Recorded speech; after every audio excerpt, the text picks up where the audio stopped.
நாட்டில் செயல்படும் தனியார் பாலர் பள்ளிகள் விதிக்கும் கட்டணம் மாணவர்களுக்கு வழங்கப்படும் பாடத்திட்டங்களுக்கு ஏற்புடையதாகவும் நியாயமானதாகவும் இருப்பதாக உள்நாட்டு வாணிப கூட்டுறவு பயனீட்டு அமைச்சர் டத்தோ ஸ்ரீ இஸ்மாயில் சப்ரி யாக்கூப் தெரிவித்தார்.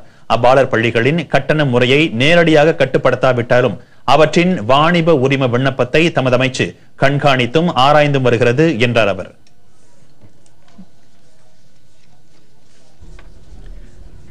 அதிகமான தனியார் பாலர் பள்ளிகள் பல இடங்களில் தங்களின் கிளைகளை திறக்கும் வாணிப உரிமத்திற்காக உள்நாட்டு வாணிப கூட்டுறவு பயனீட்டு அமைச்சிடம் விண்ணப்பித்து வருகின்றன.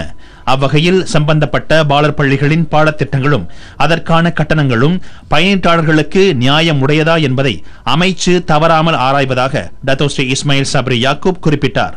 ஒவ்வொரு பாலர் பள்ளிகளும் வெவ்வேறு கட்டணங்களை விதித்தாலும் அவற்றின் சேவைகளுக்கு ஏற்றவாறே அவை அமைந்திருப்பதாக அமைச்சர் சொன்னார். இவ்வேளையில் நாட்டில் பதிவு செய்யப்பட்டுள்ள 594 பிரான்சைஸ் வகை வணிகத் துறைகளில் கற்றல் கற்பித்தல் சிறார் பராமரிப்பு துறை 15 விழுக்காடு வளர்ச்சியை கண்டுள்ளது.